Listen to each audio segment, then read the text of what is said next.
For some months now, we've been going through the book of Acts, and now we come to a very dramatic moment, and it's the last moment we're going to see Paul under the spotlight, imprisonment.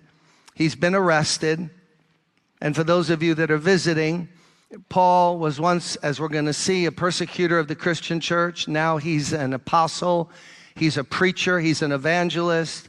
He's going out and starting churches. He's been doing this for years. But now in Jerusalem, he is attacked by a mob, the Roman soldiers who maintain order in Israel because Israel's part of the Roman Empire at this point in time, 2,000 years ago.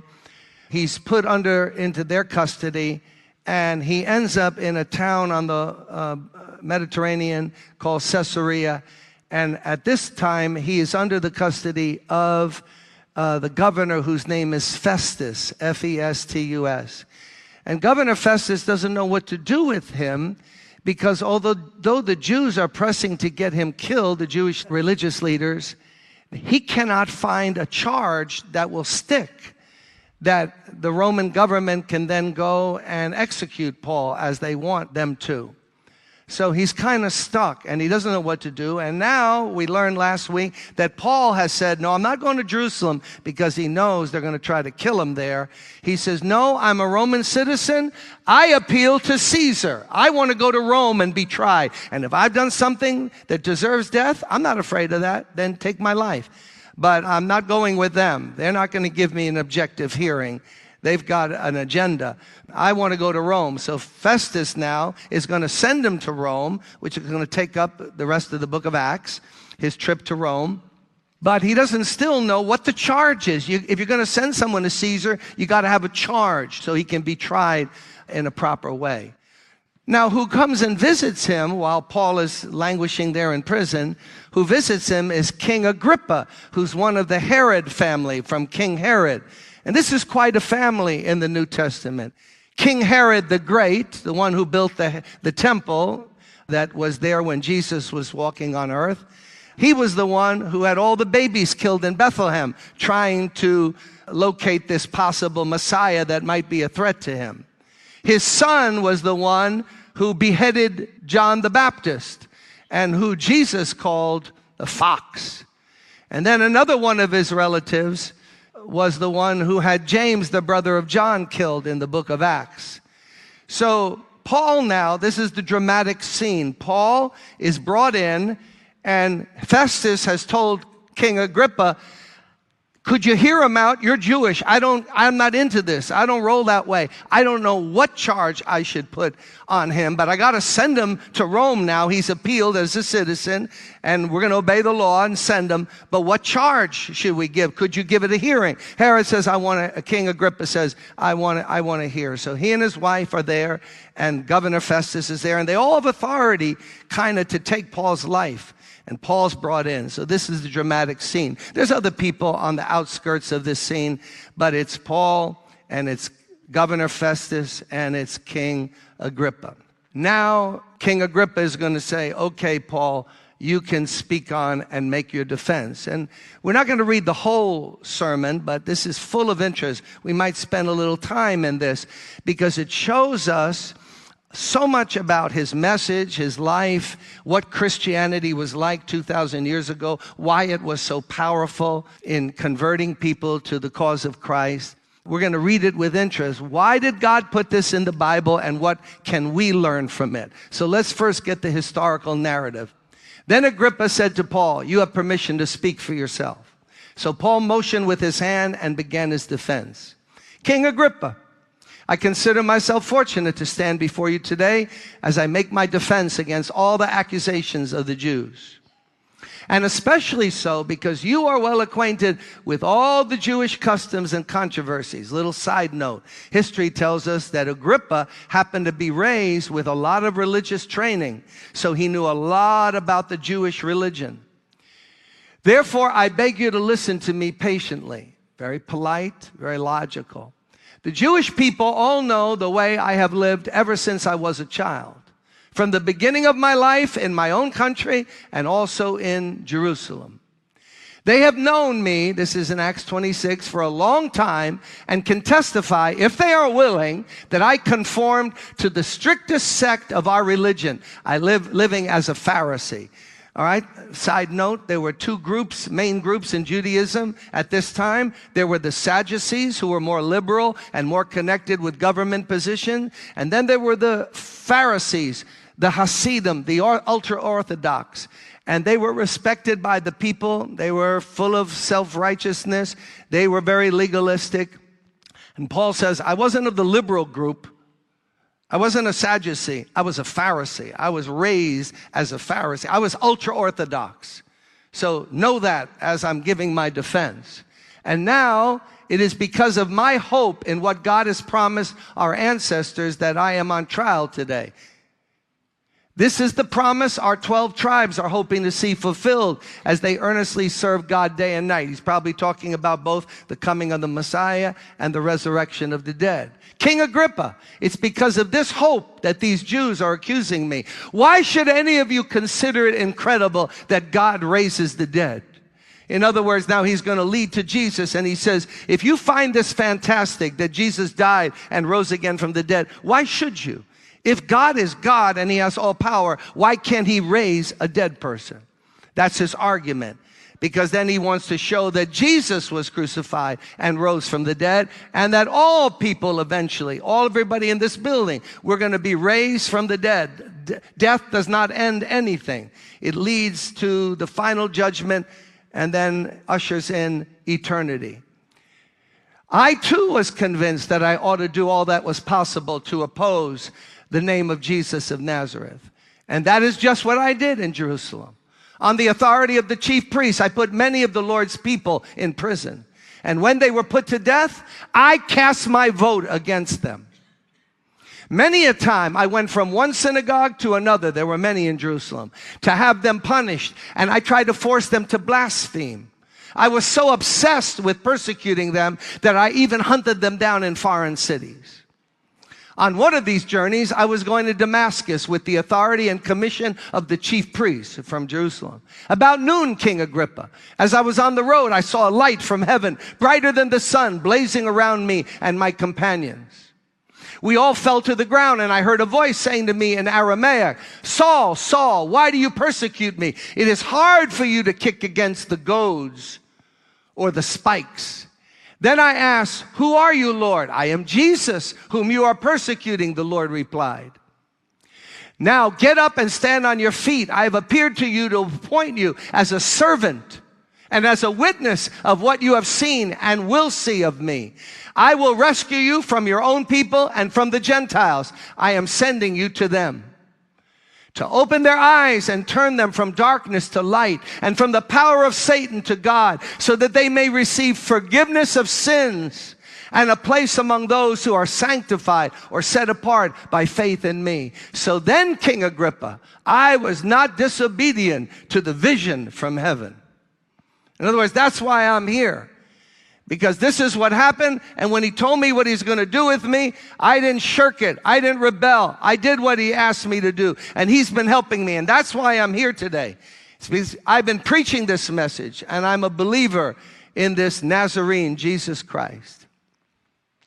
So basically, before we apply it to ourselves and see what we can gather from this defense of Paul, and there's more to it, God willing, we'll get to it maybe next week.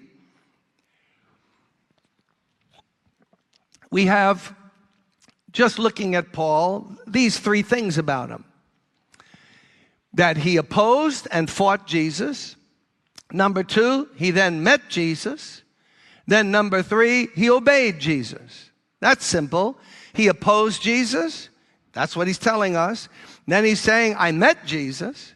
And then he's saying, I obeyed Jesus. I was not disobedient to the heavenly vision, to the word that the Lord spoke to me. Notice here again, brothers and sisters, we've seen it a number of times, and those of you watching on the webcast, notice the power of testimony. When Paul makes his defense, he does not say, I'd like to open now to the book of such and such, There were no New Testament yet, but he didn't say, let's turn to the book of Psalms and I'm going to show you a promise about Jesus. Or I'd like to give a dissertation on the book of chapter 21 of Deuteronomy. Or let's look at Isaiah 52 and analyze it. No. When he's put in front of these people, Gentiles, Jews, non-believers, he gives his testimony. Everyone who's a Christian has a testimony. Testimonies are very powerful. Everyone who's a Christian has a testimony. I was here, I met him, and I'm now here. How many have a testimony? Lift up your hand. I was here, then I met him, now I'm here. Everyone has a testimony. And notice how quickly, whenever Paul's in a bind, he says, let me tell you my story. Then I'm going to tell you about this Jesus who's part of my story. So always be ready to share your testimony. In the subway, talking to anybody, say, listen, I'm not trying to get you to join my church. I'm not a Protestant. I'm not a charismatic. I'm a Christian. But here's why I am a Christian. I was here, lost, lonely, fearful, whatever, and now I'm here. Do we understand everything of how God does things? No. Do we understand everything that's happened in our life? No. But Paul says, I was here, then I met him, now I'm here. It begins by he fought Jesus. And this is an amazing thing. That the man we're reading about, the man we're focused on, the man who writes a good part of the New Testament was a scoundrel with a capital S. He was an antichrist with a small a, because nobody could be more antichrist than Paul. He says, now look, I was raised, although born north of Israel, in Tarsus, I was raised here and part of the strictest sect of Judaism. So I'm not some Johnny-come-lately, fly-by-night person who was never religious. No, I was severely, deeply religious. And I wasn't with the Sadducees. I was with the Pharisees. Okay? The strictest sect. You can check it out. Agrippa, check it out. Okay, and I too, in case you have any animosity toward Christianity, I too felt that it was incumbent upon me to do many evil things against the name or the cause of Jesus.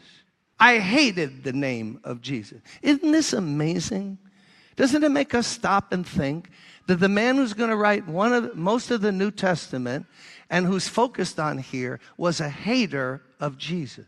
Not a drunkard, not a drug abuser, not some, I'm not into religion. No, very religious. But anti-Christ, anti-Jesus. He said, and I worked it out this way, that I persecuted them as much as I could all over Jerusalem. I went to all the synagogues I could find, and I harassed them and hassled them. And when I could get a religious charge against them, I voted against them, consented to their death. In other places, he references the fact that he was the cause of the death of Christians. So here's an antichrist, Christ-hating, Christian-killing, Christian-persecuting man. It reminds us of the incredible grace of God. He says, not only that, but I became obsessed with this thing. So I would gather the Christians and I would say to them, now curse Jesus. No, I don't want to know. Torture them. I had them beat in synagogues. There was a lash used when by the synagogue leaders, and the Jews would carry on and persecute people who left the way that they thought was correct. So he said, I not only had them beat, but I would try to get them to blaspheme and deny their faith. I mean, this is a guy who's out of it. This is a guy who won't let it go. This is a guy who is all in to destroy the Christian faith.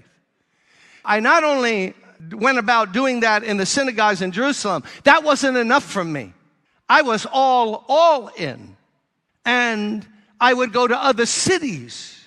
I would go to other synagogues and other towns so that I could find more of these people who didn't believe the way they should believe and believed that the Messiah had come and his name was Jesus and he died on the cross for the sins of the world. So this is a scoundrel of the first order.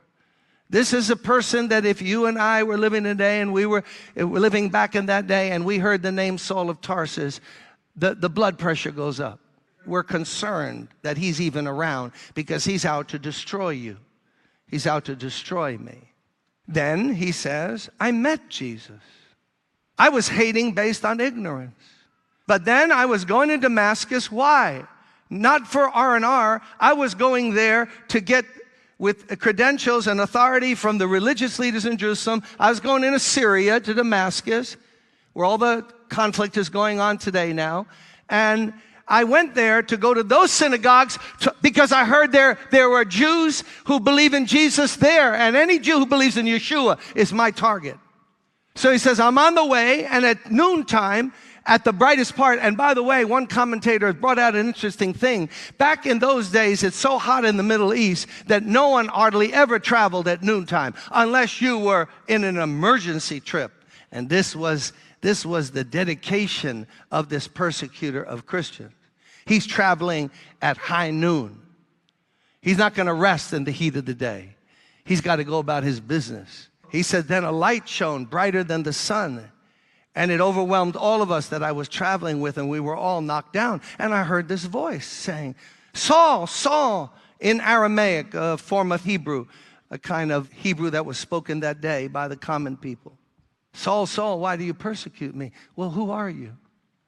I am Jesus. It's hard for you to fight against the goads or against the spikes. And what that was, everybody knew what that meant back then. If you had an oxen and you were running just a single plow, the plow guy riding the plow, he had this long prong with a spike at the end.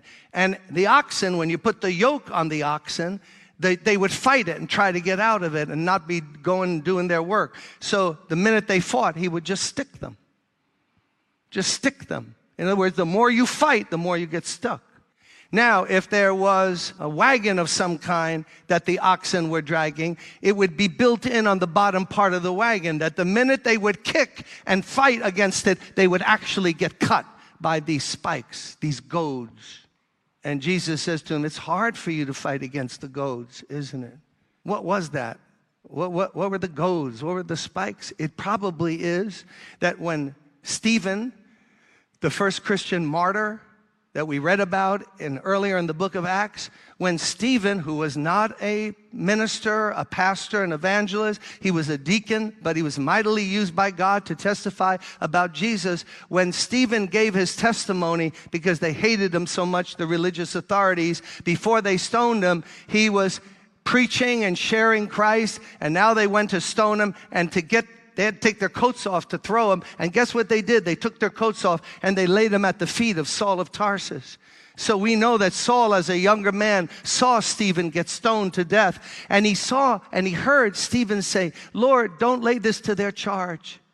Don't count this against them. They don't know what they're doing.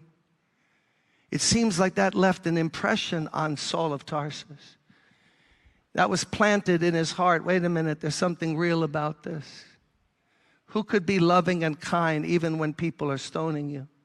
And that thing in his conscience, that thing planted in his heart must have been that thing he was fighting against. And maybe that's why he was so vehement in his persecution of Christians, because something in him was telling him, they're right, they're right. And to stamp that voice out, he tried to kill him even the more. So after the Lord tells him it's hard to fight against the spikes, against the goads, he says, now get on your feet, because I've chosen you. Of all the people in the world to be chosen. The name of this message, should you want to get a copy of it, is The Most Unlikely Christian, because the most unlikely Christian in the entire Bible is the Apostle Paul, who turns out to be the greatest Christian. But he's the most unlikely. He has no qualifications to be a Christian. He's not searching for Jesus. He's trying to wipe out the name of Jesus. Stand on your feet, because I've chosen you and I've appointed you to be my witness. You're going to go to both Jew and Gentile, and I'm going to be with you. And it won't always be easy, it goes on to say, but I'm going to be there. And now Paul's standing there and saying, look, I was against him, then I met him, and now I have to obey him. After all he's done for me. I hated his guts. I hated his name. I was killing Christians. And then he reveals himself to me, and I find out that I'm all wrong. 100% wrong, and instead of striking me down, and I know he could have killed me because the light was greater than the sun, and he knocked me off my horse, and if he knocked me off my horse, he could have taken my life away, but instead of killing me, he appoints me to be in the ministry. He loves me so much that he forgives everything I've done in the past. What kind of God is this? What kind of Jesus is this? And he says, now, I was not disobedient to that heavenly vision. How could I disobey him? How could I let him down after what he put up with me? After all he endured from me? After all the aggravation I caused his name and his church and his people and the saints that I chased hither and yon? No, I was against him, but then I met him, and then I'm for him. I'm going to obey him. I was not disobedient to that heavenly vision. I went about and did what he called me to do.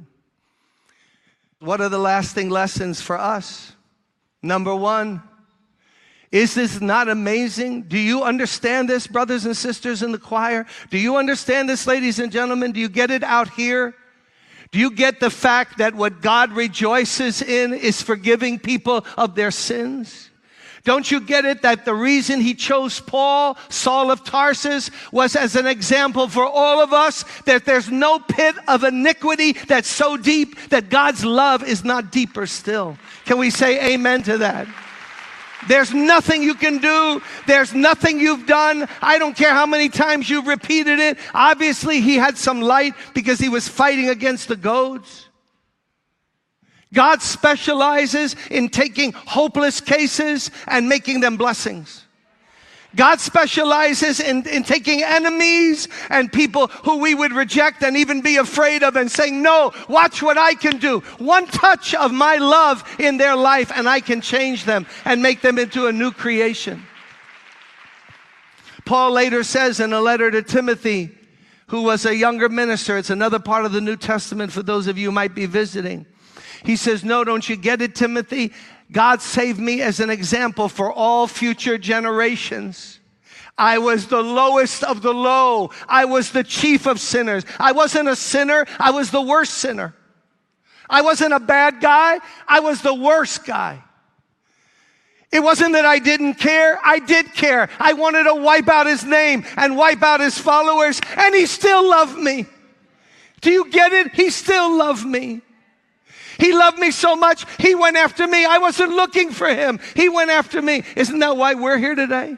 Did you go looking for him or did he go looking for you? Oh, the grace of God. See, what God wants to do is extol his grace. That's why I never give up on anybody. Don't write anybody off. Never write anybody off. Because God loves to work with the chiefs of sinners. And if you're a believer here today and you failed the Lord, or you've drifted away, and you've messed up over and over again, don't believe what the devil tells you when he says he hates you now. He loves you now. He loves you now because he is love. This is a love story. Don't you get it? Paul's telling us a love story. He's saying, I was against him, but he was for me. He looked for me. He found me. He revealed himself to me. Now, how can I not obey him? How can I not live for him now? He could have killed me. Did you know that Paul was so vicious that after he got converted and he made his first trip to Jerusalem, the believers wouldn't even receive him? They wouldn't get near him because his name was famous. What? Saul of Tarsus. Yeah, he's going to be sharing tonight. I'm not going. Let someone else speak. I'm not going. No, it's real. Maybe it's real. Maybe it's not. He's so evil. He's so cunning. He might be slipping into our midst so that he can kill even more. That's what he was. The man who wrote the New Testament that you and I read was killing Christians. Oh, the marvelous grace of God. Can we put our hands together and just thank God for his grace?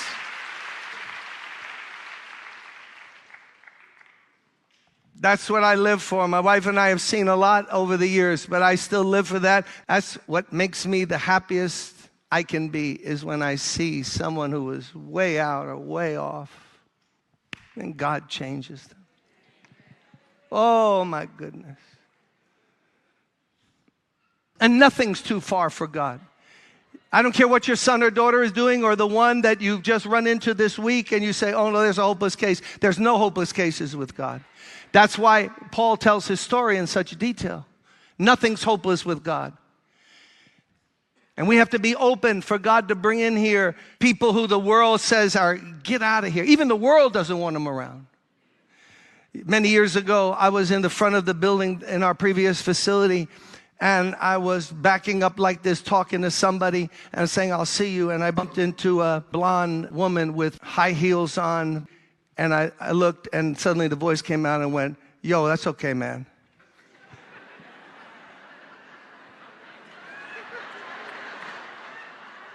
I quickly looked for the Adam's apple, and sure enough, it was there.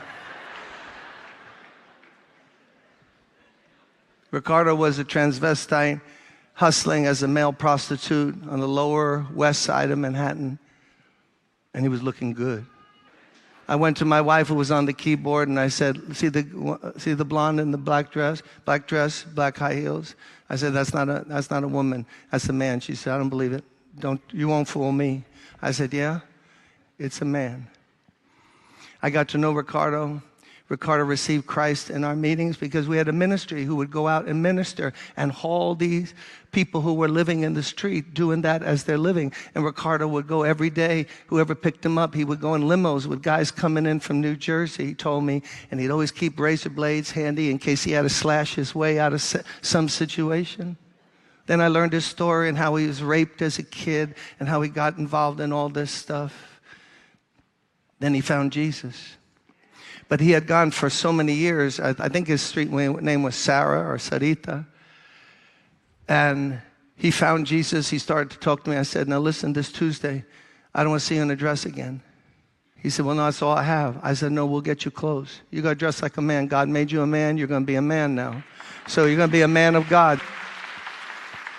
I remember the Tuesday. I see myself now. I can see myself in front of the church. I said, everybody, we got a new convert in the church. We're going to get him baptized. And his name is Ricardo Aparicio. And he walked forward. He had a sweatshirt on and pants. And the place went nuts because they knew about him. They had seen him. Someone would have walked in and said, were they clapping? Don't you get it? He's wearing clothes, men's clothes. They would have said, what are you talking about? Then he got married. Then we rented Madison Square Garden, and the choir did a concert, and we had some other guests, and we had a video about his life, and he walked up on the platform with his wife, and I introduced him to the Madison Square Garden, packed, a couple thousand homeless people that we brought in and gave them little boxes of things they would need, deodorant, soap, and whatnot, in the shelters where they were. Oh, my goodness. No one's too far gone. In fact, sometimes it's the ones we think are farthest gone that come quicker than the ones who are close. Come on, isn't that true? Isn't that true?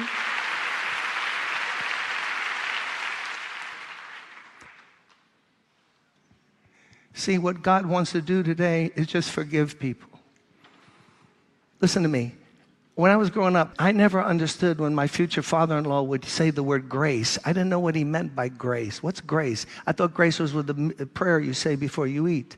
Grace is God's love in action, doing for you what you don't deserve. And what God wants to magnify more than anything in this universe is his grace, which is his love in action. He doesn't want to punish. He doesn't want to hold you back. He wants to show grace to you. Is there judgment at the end of life? Yeah, Paul's going to talk about that. But right now, here, what God wants to show is grace. Why in the world would Paul endure beatings and imprisonment? Why would he risk his life if this thing wasn't real and God hadn't shown his grace? For those of you that are doubting about this and that, just explain to me why he would do what he did. And maybe for some of you, it's hard to fight against the goads, isn't it? Whether you've never known the Lord, but you have light, or whether you do know the Lord, but you're walking away from him and you're living a life not pleasing to him. And oh yeah, he's giving you the goad, isn't he? You're cutting yourself inside. Nobody knows it. You cover it up, but he's pricking you inside. Why? Because he loves you. He wants your attention before you go over the abyss. And lastly, it's not only hard for us to fight against the goads, but my goodness, everyone listening to me, what is the thing Jesus has shown that he wants you to do and how he wants you to live? Are you going to turn your back on him and just be a Sunday go-to-church Christian? I plead with you in the name of Christ. After all that he's done for you, are you going to sit in this building or some other building and say, I went to church on Sunday? Or are you going to be all in and say, no, I was not disobedient to the heavenly vision. After what he did for me, I'm all in. Whether I live or whether I die, I'm going to live for Jesus or I'll die for Jesus. But I'm all in for Jesus. That's Paul. Why? Because I opposed him. Then I met him. And now what am I going to do with a love like that? What am I going to do? Turn my back on him and go to church? That's the curse on a good part of this country and around the world now. We've reduced Christianity to going to church rather than, I was not disobedient to the heavenly vision. He laid his hand on me, and now I'm going to be what he wants me to be. I'm going to say what he wants me to say. I'm going to get on an airplane and go where he wants me to go. That's the Christianity that so powerfully swept across the Roman Empire. Listen, you are looking at the frailest man. Of my mother's 3 children, she's here. She knows it's the truth. Both my brother and my sister were nicer people. My brother was half trained to be in the ministry, studied religion at Columbia. While he was studying religion, I was cutting school. But here I am. Not because I'm worth 2 cents, but because his grace is amazing. Can we just put our hands together? His grace is amazing. Close your eyes. If you're here today, and this message has reached you on some level, and you would like one of the pastors to just be moving among you, put our hand on your shoulder, or one of the deacons or deaconesses. Listen, we've been there. Whatever you're going through, we've been there. We know that. Whatever discouragement, whatever hurt, whatever pain, Jesus is the one. He's alive. Jesus is the answer because he's alive. He's not dead. Pastor, do you understand everything in the Bible? No. Do you understand everything in life? No. But I know one thing. Jesus is alive. Jesus is alive. And he loves to forgive and give you a fresh beginning. Anyone here who needs a fresh beginning in life or a new beginning in your Christian walk, we don't want to know the details. You just get out of your seat and come up right to the front, right here. Come out of the balcony, come from downstairs. Just stand here and say, I want a new beginning. I need a new start, Pastor. Just come out of your seat and stand here. God, thank you for your love today. We're not Saul of Tarsus, but we are Saul of Tarsus. We're lost and undone without God or his Son until you reach down your hand for me, Lord. I thank you for the men and women who have come forward, and whatever their situation is, we confess our sins with them. We put our trust only in Jesus and what he did on the cross. We release ourselves into the loving arms of God, our Savior. God, wash them, cleanse them, give them a new beginning, change them from the inside out. But let today, this last Sunday in June 2014, be a day they'll never forget as long as they live. No more fighting against the goads. We surrender to Jesus. We surrender to God and his love and his plan for our lives. Be with us, we pray today. In the name of Jesus, and everyone said, You folks may hug one another.